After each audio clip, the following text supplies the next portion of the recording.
In the top stories, Keys community celebrates renamed in honor of Louise Phillips Jones. Gunfire shuts down Haiti's airport as new interim prime minister takes office. And Trump assembles key team for second term, prioritizing loyalist and policy goals. Hello and welcome to the ZIZ Midday Newscast. Today is Tuesday, November 12th, 2024. I'm Scotty Sia Hendrickson. Nationally, Keys Village gathered on November 10th, 2024 to commemorate the renaming of the Keys Community Center to the Louise Phillips Jones Multipurpose Center. Prime Minister and constituency representative Honorable Dr. Terrence Drew paid tribute to Louise Phillips Jones, a revered teacher, mentor, and community leader. Prime Minister Drew highlighted Mrs. Jones's lasting influence on the village, saying, "This center stands as a symbol of Keys Village's resilience and strength, honoring a true champion, Mrs. Louise Phillips Jones," end quote. He recalled her early years as an educator at the former primary school, housed in the same building, where she shaped young minds with dedication and care. The renaming was spearheaded by a local planning committee. Prime Minister Drew called the decision a no-brainer and applauded the contributions of Dominic Stephen, a key supporter of the center's revitalization. The restoration of the facility was a community-driven effort. Prime Minister Drew commended the partnership between residents, the Office of the Prime Minister, and the Ministry of Social Development and Gender Affairs. The Louise Phillips Jones Multipurpose Center will host after-school programs, community events, and sports activities, ensuring it remains a vibrant part of Keys Village. Prime Minister Drew urged other communities to emulate Keys's example of unity and collaboration. Honorable Masha Henderson, Minister of Tourism, reflected on a successful year for St. Kitts' tourism sector during a recent press conference, according to a press release from the St. Kitts Tourism Authority. The minister highlighted gains in visitor arrivals, expanded flights services, and exciting cruise developments, all aligned with the island's strategic goals of building a resilient tourism industry, transforming St. Kitts into a year-round destination, and maximizing tourism's positive impact on local communities. According to the authority, 118,574 visitors arrived by the end of September, a 21.6% increase from last year's 97,460. Achievements in air travel and cruise tourism were shared, including new and expanded routes. Cape Air will initiate flights from St. Thomas to St. Kitts on December 7th, 4 times weekly, while Delta Airlines will resume non-stop service from JFK from December 21st through April 26, 2025. Cruise arrivals have also flourished, with St. Kitts hosting 670,014 passengers in the 2023-2024 season, achieving a notable increase in visitor spending, averaging $145 per visitor, compared to $135 in 2018. According to the Business Research and Economic Advisor report, St. Kitts remains among the top 10 destinations for average visitor spend, ranking the 3rd in the Caribbean. Looking ahead to the 2024-2025 cruise season, St. Kitts is projected to welcome over 1 million passengers from 391 cruise calls, a projected 22% increase over the current season.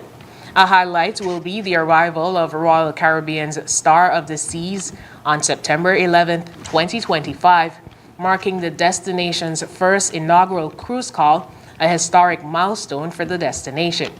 With increased connectivity and enhanced visitor experiences, St. Kitts is on a steady path toward establishing itself as a premier year-round destination. In other local news, participants for the Sugar Mass 53 Junior Carnival Parade will be free this year. A treat parents may just like to hear compliments the St. Kitts Nevis National Carnival Committee. Usually, there is a small fee, but in collaboration with the Department of Youth Empowerment and the St. Kitts Nevis National Carnival Committee, that is not the case this year. The entities have engaged local and regional costume designers and builders. The announcement was made during a recent update from the St. Kitts National Carnival Committee. In regional news, Port-au-Prince, Haiti descended into further chaos on Monday as gang violence forced the closure of the country's international airport.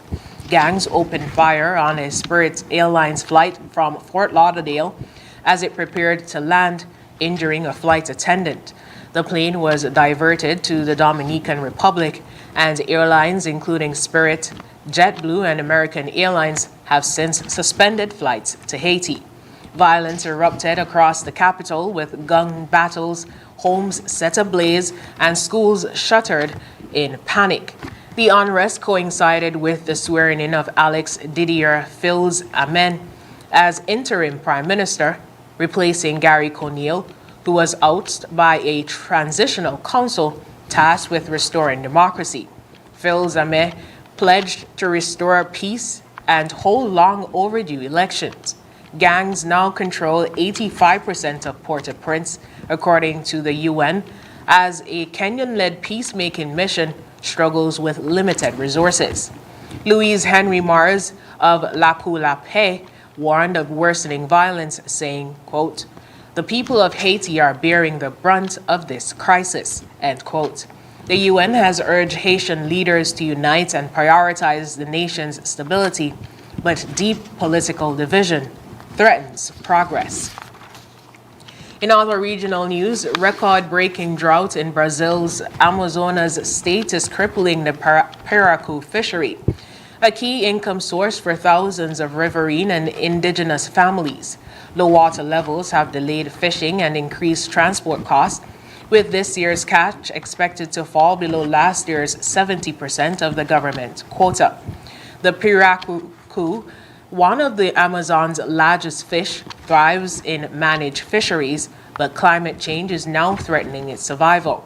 Droughts have disrupted fishing routes, doubling transport times to Manaus, and rising temperatures are reducing oxygen levels in water. Clovito Piracu, representing 2,500 families, have urged the federal government to extend the fishing season and provide compensation. Brazil's environmental agency, IBAMA, plans to study ways to support affected communities. Quote, "These communities, least responsible for climate change, are suffering the most," said riverine leader Adivelo Diaz, calling for urgent climate action. In international news, President-elect Donald Trump is assembling his second administration, focusing on loyal allies from his 2024 campaign. Susie Wills, a veteran Florida political strategist, has been named chief of staff.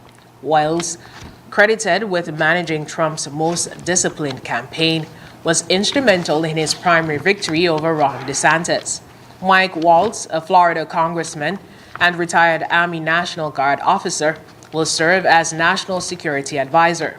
Known for his hawkish views on China, Waltz faces immediate global challenges, including conflicts in Ukraine and the Middle East. Tom Homan returns as border Caesar, charged with leading Trump's massive deportation plan.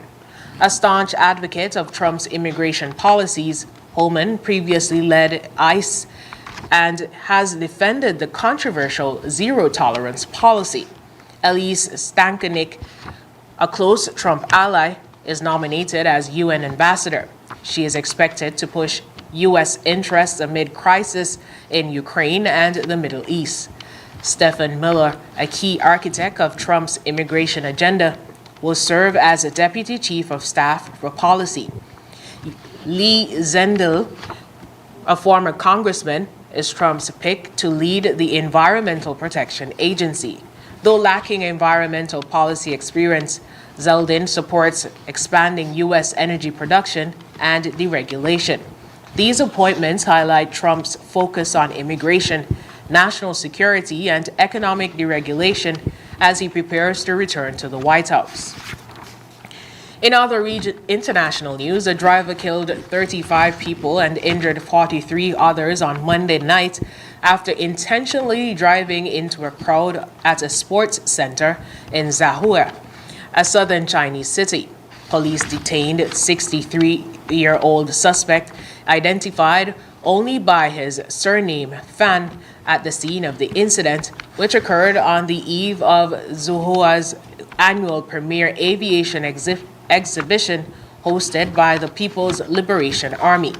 Authorities discovered Fan inside the vehicle with self-inflicted neck wounds and a knife.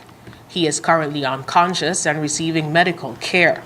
Preliminary investigations suggest Fan carried out the attack due to dissatisfaction over the division of financial assets in his divorce, according to police.